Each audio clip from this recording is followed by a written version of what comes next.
6th class তাই না? 7th,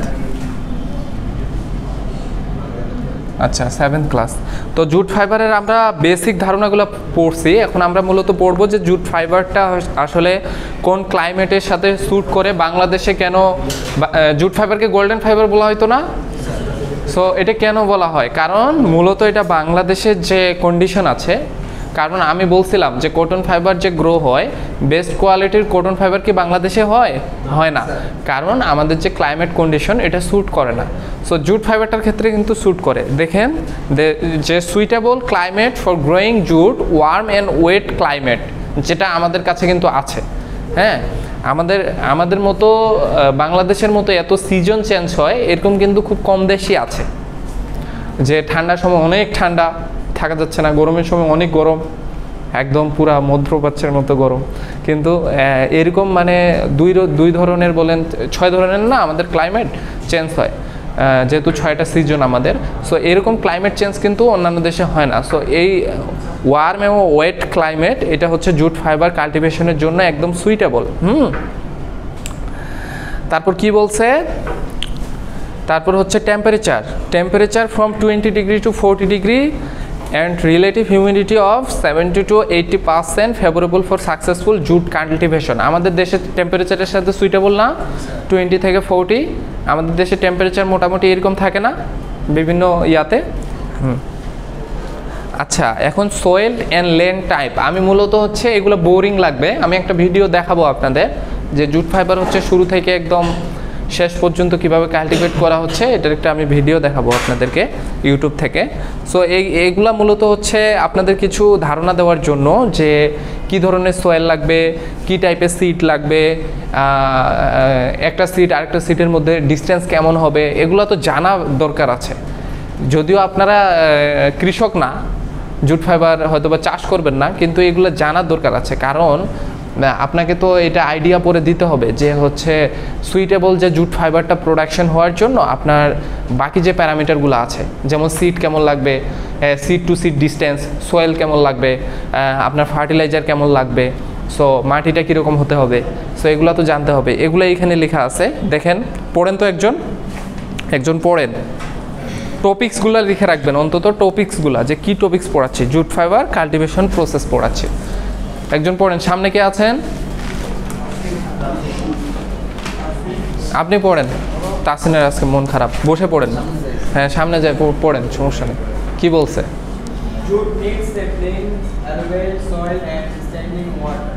আচ্ছা, তারপর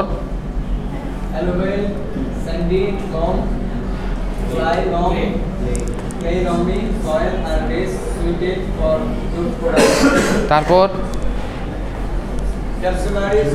ক্যাপসুলারিস জুট কি, এগুলো কিন্তু পড়াইছি, ওই যে বৈজ্ঞানিক নাম, এটা ওয়ান কাইন্ড অফ জুট। হ্যাঁ, থাক ঠিক আছে। Capsularis jute can grow even in standing water, especially towards the later part of its growth. একটা হচ্ছে কর্কোরাস ক্যাপসুলারিস, আরেকটা আছে কর্কোরাস ওলিটোরিয়াস। এগুলা হচ্ছে জুটের প্রকারভেদ অনুযায়ী, একটা হচ্ছে হোয়াইট জুট, আরেকটা হচ্ছে তোষা জুট। ঠিক আছে? সো এখানে কোন জুটটা কোন ক্লাইমেটে মানে কোন কন্ডিশনে বেস্ট হবে সেটা কি বলা হয়েছে। তারপরে পড়েন, Olitorius jute will not thrive in standing water. The latter is more drought resistant and it is therefore grown on lighter soil. Lighter soil বলতে বোঝানো হয়েছে যে এখানে সোয়েলের মধ্যে যাতে পানির পরিমাণটা কম থাকে। কিন্তু ওই যে ক্যাপসুলারিস ওইটা কিন্তু হচ্ছে ওয়াটার, মানে সোয়েলের মধ্যে যখন ওয়াটার থাকে কিছুটা, মানে ওইটা ভিজা মাটিটা আর কি। হ্যাঁ, আর এইটাতে এই যে আপনার ভিজা মাটিটা ইউজ করা হয় না। সোয়েলের দেখেন পিএইচও আছে 6.5 থেকে 7.5। বসেন, 6.5 থেকে 7.5 এটা কি কন্ডিশন বলতে পারবেন? কেমিস্ট্রি তো পড়তেছেন। Neutral condition. 7 হচ্ছে একদম পিওর নিউট্রাল। আমরা যে পানি খাই ফ্রেশ ওয়াটার, এটার পিএইচ হচ্ছে 7। 7-এর উপরে গেলে এটা হচ্ছে অ্যালকালিন কন্ডিশন। আর 7-এর নিচে আসলে, যত নিচে আসবে এটা হচ্ছে অ্যাসিডিক কন্ডিশন। হ্যাঁ, সো আমাদের যে সোয়েল টাইপটা এটা কি বোঝা গেল? হোয়াইট জুট এবং হচ্ছে তোষা জুটের জন্য ডিফারেন্ট হচ্ছে ক্লাইমেট কন্ডিশনটা ডিপেন্ড করে। হ্যাঁ, তারপর কি বলছে, jute requires 5 to 8 centimetre of rainfall weekly and more during the soil period. ঠিক আছে, মানে 5 থেকে 8 সেন্টিমিটার অফ রেইনফল, অর্থাৎ রেইনফল মানে কি বোঝায়, বৃষ্টি পানি।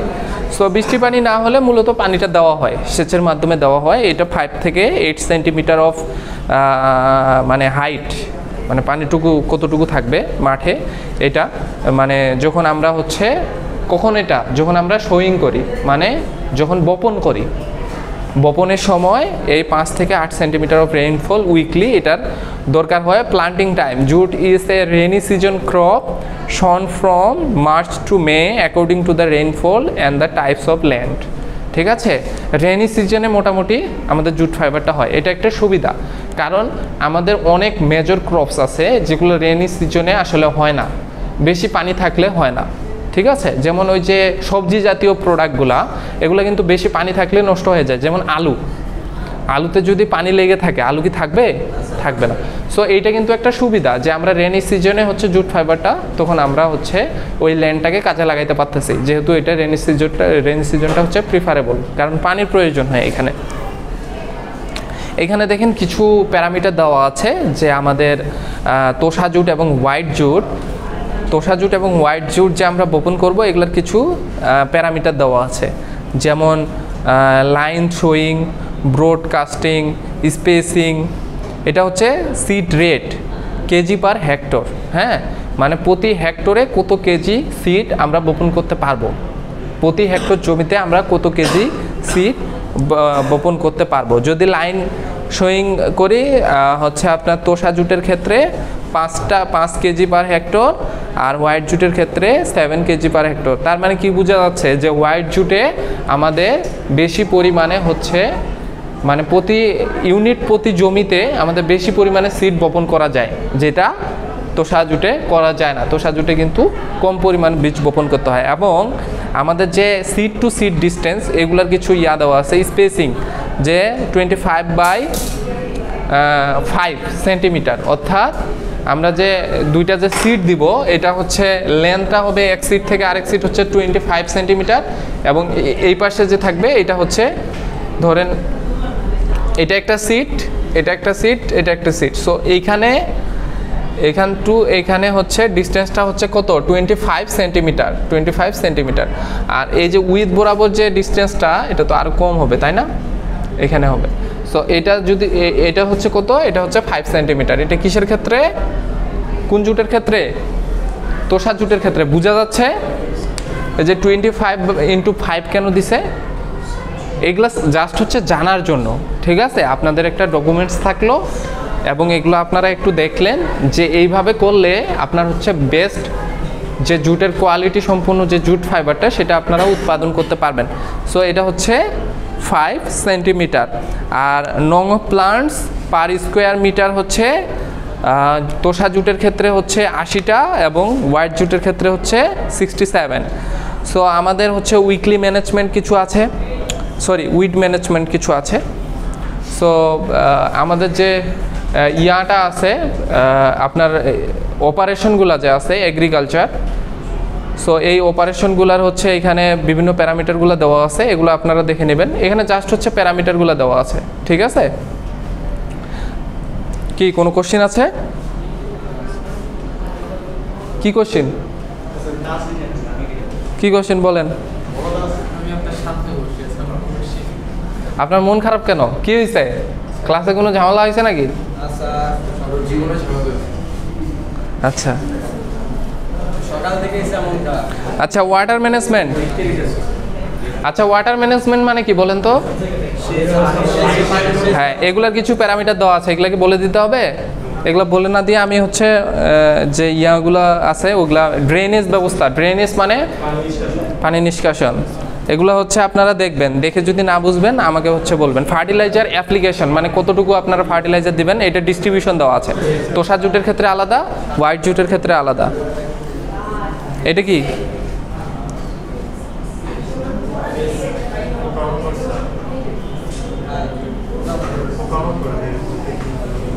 কি দিবেন? ঠিক আছে, ডিজিজ, এটা কি জুটের রোগ, এই রোগগুলো জুটের হয়, ঠিক আছে। তার মধ্যে leaf spot, leaf root, root rot, তারপর হচ্ছে আরও অনেক কিছুই আর কি। সো এগুলো হচ্ছে জুটের মানে বিভিন্ন ধরনের disease. Insect and pest control, এটা হচ্ছে ওই যে আপনার ইনসার্ট মানে কি পোকামাকড়, ওই যে কি পঙ্কপাল যে আসে মাঝে মধ্যে, এগুলো কিভাবে কন্ট্রোল করতে হয় এগুলা। লিফ খাই ফেললে কিন্তু জুটের যে ভালো, জুট কোথায় হয় বলেন তো? জুট ফাইবারটা মূলত কোথায় হয়? জমিতে না, মানে গাছের কোথায় ধরে? কটন তো হয় হচ্ছে সিডের চারপাশে, কটন বল পাতার সাইডে। সো জুট ফাইবারটা আমরা কোথা থেকে পাই? ছাল থেকে, তাই না? সো এই জন্য এটাকে বাস্ট ফাইবার বলা হয়। আরও কিছু বাস্ট ফাইবার আছে যেমন ফ্লাক্স এবং সিসাল, এগুলো কিন্তু হচ্ছে আপনার গাছের ছাল থেকেই হয়, ঠিক আছে। হারভেস্টিং প্রসেস আছে, হারভেস্টিং প্রসেস ওই যেগুলো বললাম সেগুলাই এখানে হচ্ছে আপনার শুধু প্যারামিটার আর প্যারামিটার। এখন জুট ফাইবার এক্সট্রাকশন প্রসেস, অর্থাৎ আপনাদের cultivation process complete, cultivation process complete হওয়ার পরে দেন জুট ফাইবারটা আপনারা কাণ্ড থেকে কিভাবে হচ্ছে সংগ্রহ করবেন সেটার একটা প্রসেস আছে। যেমন জুট ফাইবারটা ওই যে বলে না যে জুটের জাগ দেওয়া, অনেক নদীতে দেখেন না যে জুট ফাইবারকে ডুবায় রাখা হয় গাছ সহ, পাট পচানো বলে বাংলায় গ্রামে। সো এটাকে মানে আমাদের একাডেমিয়াতে এটাকে বলা হয় rating, jute rating. Jute rating মানে বুঝবেন হচ্ছে পাট পচানো, বুঝতে পারছেন? জুট রেটিং এগুলো কিন্তু আসবে।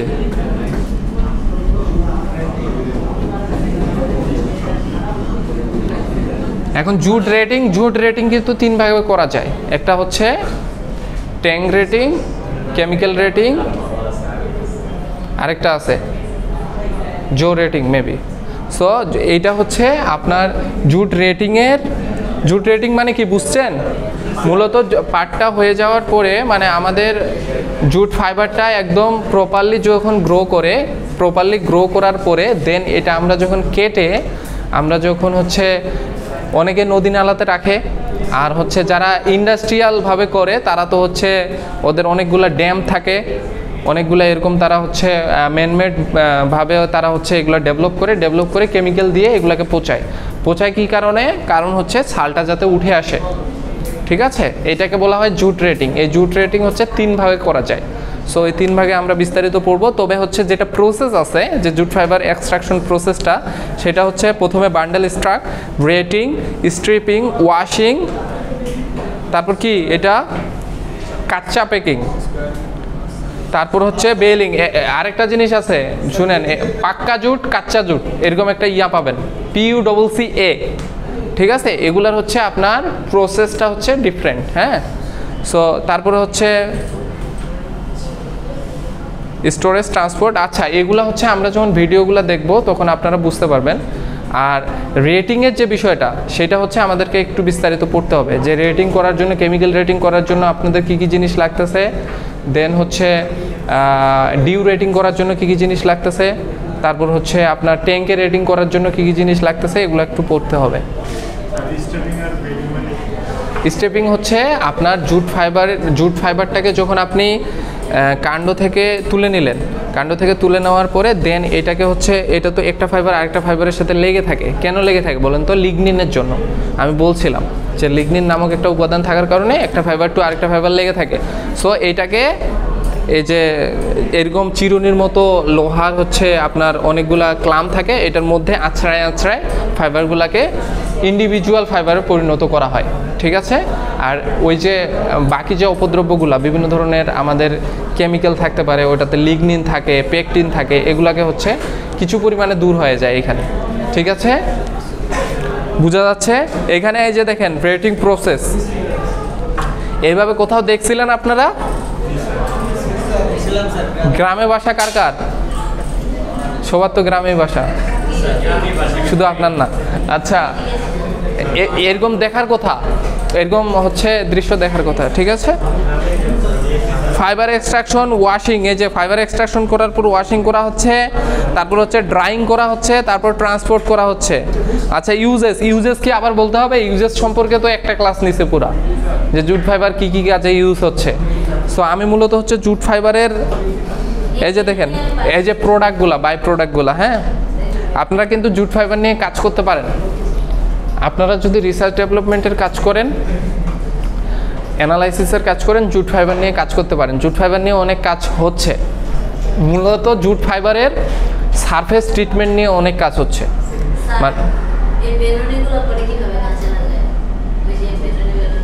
বুঝিনি কোনটা, এটা এগুলো তো রোপ, এগুলো তো বেনি পাকায় না, এগুলো হচ্ছে আপনার টুইস্ট দেয়। মানে প্রথমে যখন জুট ফাইবারটা হয়ে যায় তখন জুটের ইয়ার্ন বানানো হয়, তারপর কয়েকটা ইয়ার্ন মিলে টুইস্ট দেওয়া হয়, ঠিক আছে? বুঝতে পারছেন? বুঝতে তো পারছেন, বেনি তো না। আচ্ছা, তো জুট ফাইবার যে শুধুমাত্র ওই যে আপনারা যেটা বারবার দেখে আসছেন দড়ি আর বস্তা, এখান পর্যন্ত কিন্তু সীমাবদ্ধ না। এখন কিন্তু জুটের ব্যাগ আমরা প্রডিউস করলে লাভ কি বলেন তো? জুট কিন্তু হচ্ছে যেহেতু নেচার থেকে আসতেছে, এটা বায়োডিগ্রেডেবল এবং এটা হচ্ছে পচে যায়। সো আমরা যে প্লাস্টিকের ব্যাগগুলো ইউজ করি, এই প্লাস্টিকের ব্যাগগুলোর পরিবর্তে জুট ফাইবারের ব্যাগগুলো ইউজ করা যেতে পারে, ফলে এটা পরিবেশ ভারসাম্য বজায় রাখে। এটা সাস্টেইনেবল একটা প্যাকেজিং ম্যাটেরিয়াল হিসেবে ইউজ করা যেতে পারে। সবচেয়ে বেশি কাজ হচ্ছে জুট ফাইবারের সারফেস ট্রিটমেন্ট নিয়ে। জুট ফাইবারের সারফেসকে ট্রিটমেন্ট করে এটা হচ্ছে আপনার স্ট্যান্ডটা বাড়ানো হয় এবং বিভিন্ন অ্যাপ্লিকেশনে এটা ইউজ করা হচ্ছে, যেগুলো রিপ্লেস করতেছে বিভিন্ন ধরনের মেটাল প্লাস হচ্ছে অন্যান্য যে ম্যাটেরিয়ালগুলো যেগুলো আসলে নেচার থেকে আসে না, যেগুলো পচে যায় না, এগুলো রিপ্লেস হতে পারে। আপনারা জানেন কি না যে, আচ্ছা শুনেন, বাংলাদেশের একজন বিজ্ঞানী মোবাশ্বের নাম চিনেন কি না? উনি কিন্তু হচ্ছে জুট ফাইবারকে ডিজলভ করে উনি হচ্ছে প্লাস্টিকের যে ব্যাগ আছে না, প্লাস্টিকের ব্যাগ মতো পলিথিনের মতো সেম হচ্ছে উনি পলিথিনের ব্যাগ বানাইছে এবং এটা উনি কিন্তু ইনভেন্ট করছে। এটা মার্কেটে চলতেছে না, কারণ হচ্ছে এটার কোস্ট একটু বেশি। বাট যারা হচ্ছে উন্নত কান্ট্রিগুলা, যারা ডেভেলপড কান্ট্রি অলরেডি, তারা কিন্তু এই জিনিসগুলো এখন ইউজ করতেছে, তারা কিন্তু প্লাস্টিক ইউজ করে না। গ্লোবাল ওয়ার্মিংয়ের জন্য প্লাস্টিক কিন্তু দায়ী। তারপর সমুদ্রে যে মাছ নাই, বুড়িগঙ্গায় যে নদী নাই, সরি বুড়িগঙ্গার নদী তো নদী নাই, আছে? বুড়িগঙ্গা কি বলেন তো? ডাস্টবিন, কালা না? সো এগুলার কিন্তু ওয়ান অফ দ্য রিজন হচ্ছে এই প্লাস্টিক কিভাবে পরিবেশকে ক্ষতি করে বলেন তো? পচে না, ইকো ফ্রেন্ডলি না, পচে না, এটা তো সবাই জানে। আর কিভাবে ক্ষতি করে? প্লাস্টিক কিভাবে মানুষের আয়ু কমায় দিছে বলেন তো? মানে মানুষের হচ্ছে এই যে লিভিং স্ট্যান্ড, অর্থাৎ মানুষের যে একটা আয়ু, এটা কমায় দিছে। কিভাবে জানেন? কারণ হচ্ছে এই প্লাস্টিকগুলা নদী নালায় যায়, প্লাস্টিকগুলা পুকুরে যায়, সো প্লাস্টিকগুলো ল্যান্ডে যায়, সব জায়গাতে যায়। এখন এগুলো হচ্ছে পচে না। একটা প্লাস্টিক 500 বছর লাগে পচতে। মাটির নিচে যদি একটা প্লাস্টিক চলে যায়, সো এই প্লাস্টিকটা হচ্ছে একদম ভেনিশ হয়ে যাইতে 500 বছর লাগে। সো ওই মাটিতে যদি আপনি হচ্ছে গাছ লাগান, ওই গাছ কিন্তু হয় না। আর সবচেয়ে বড় জিনিস হচ্ছে প্লাস্টিকটা যখন পার্টিকেল আকারে চলে যায়, প্লাস্টিক তো ছোট ছোট কণা আকারে চলে যায়, পরে বিভিন্ন অ্যাকশনের মাধ্যমে কণা আকারে চলে যায়। এটা মাছ যদি খায়, এই মাছ তো আপনি খান। সো মূলত হচ্ছে এই ইমপ্যাক্টগুলো আপনাদের শরীরেও পড়ে, ঠিক আছে? প্লাস্টিক কিন্তু খুবই খুবই ক্ষতিকারক একটা জিনিস। প্লাস্টিকের কারণেই কিন্তু হচ্ছে গ্লোবাল ওয়ার্মিং হচ্ছে, তারপর হচ্ছে বন্যা হচ্ছে। কিছু প্লাস্টিক রিসাইকেল হয়, মানে এই প্লাস্টিকগুলো আবার হচ্ছে গলায় আবার নতুন প্লাস্টিক বানানো হয়। আর ম্যাক্সিমাম প্লাস্টিকই হচ্ছে আপনার হচ্ছে ল্যান্ডফিলে চলে যায়। ওই যে বড় বড় দেখেন না, স্তূপ দেখেন না ময়লার, ওগুলা তো হচ্ছে 60%ই প্লাস্টিক। সো এই প্লাস্টিকগুলো মূলত পচে না, এগুলা পরিবেশে থেকে যায়, পরিবেশের ক্ষতি করে এগুলা। আর আপনি যদি পুড়ায় দেন, আরেকটা উপায় আছে পুড়ায় দেওয়া। পুড়ায় দিলেও তো হচ্ছে আপনার CO2 ক্রিয়েট হচ্ছে, অনেক বেশি পরিমাণে, যেটা হচ্ছে গ্লোবাল ওয়ার্মিং করতেছে। গ্লোবাল ওয়ার্মিং করলে যে শুধু গরমই লাগে এটা কিন্তু না, বন্যাও আসে। কারণ হচ্ছে ওইদিকে আইসগুলা গলে যায়, আটলান্টিক মহাসাগরে কিন্তু বরফের পরিমাণ কমে যাচ্ছে। কেন? গ্লোবাল ওয়ার্মিংয়ের জন্য। বরফ গলে গেলে সমুদ্রপৃষ্ঠের উচ্চতা বেড়ে যায়, সাইক্লোন আসে, বন্যা আসে। দেখবেন গরমের মধ্যেও হচ্ছে পানিতে ডুবে থাকতেছে অনেক জায়গা। কারণ হচ্ছে বরফের যে ঘনত্ব, পানির ঘনত্ব ডিফারেন্ট।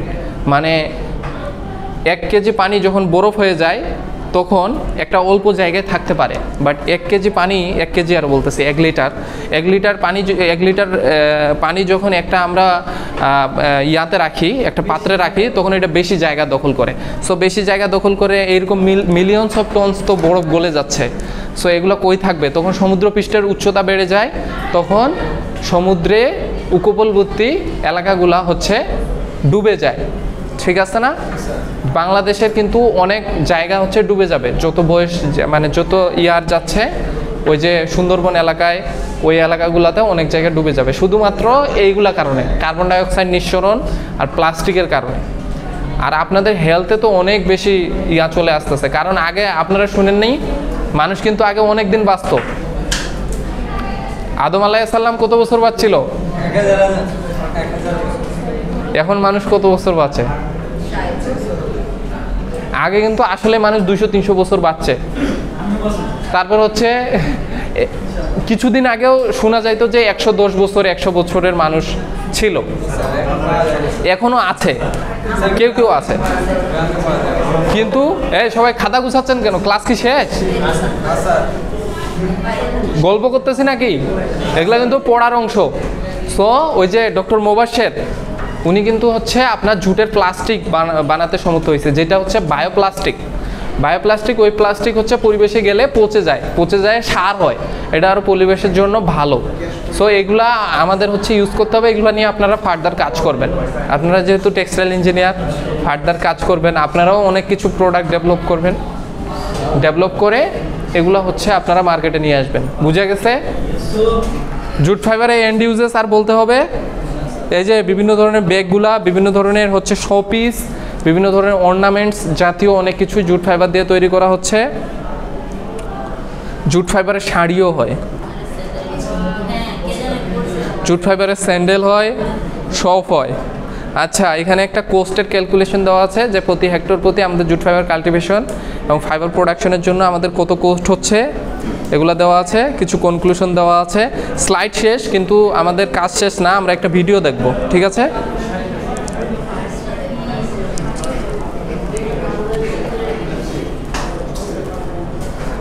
কি বোরিং লাগতেছে? কার কার বোরিং লাগতেছে হাত তুলেন।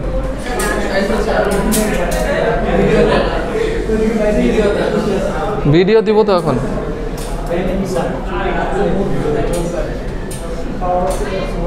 কে চলে গেছে?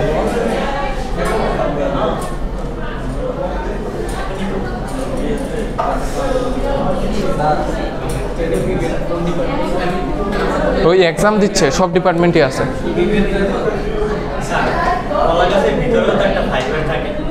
কোনটা? হ্যাঁ, ওইটা দিয়ে কাজ হচ্ছে তো। হ্যাঁ হয়তো ব্যানানা ফাইবার, ওইটা দিয়ে কাজ হচ্ছে।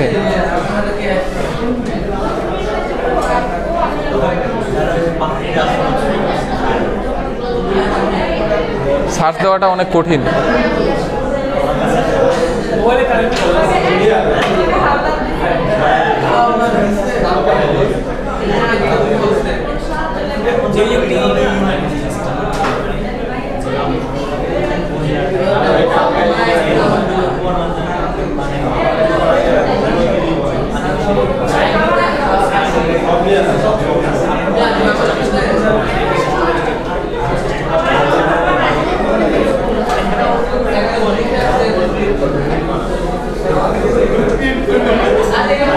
এত কথা কেন? এত কথা কেন? আমার সাথে কথা বলেন।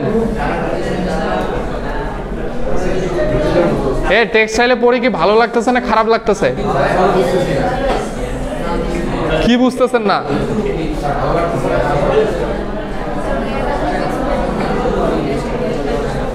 নেট আছে তাসিন?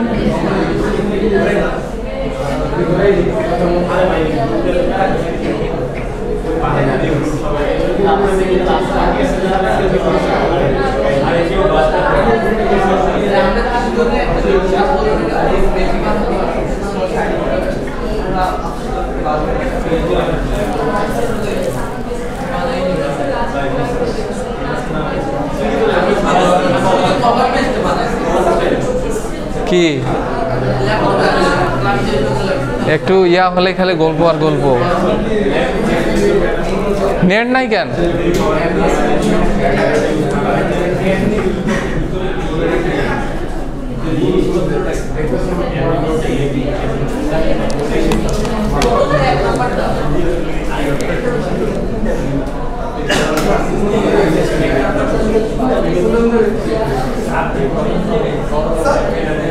এই কি হচ্ছে? এই বসে নেই, সাইলেন্ট।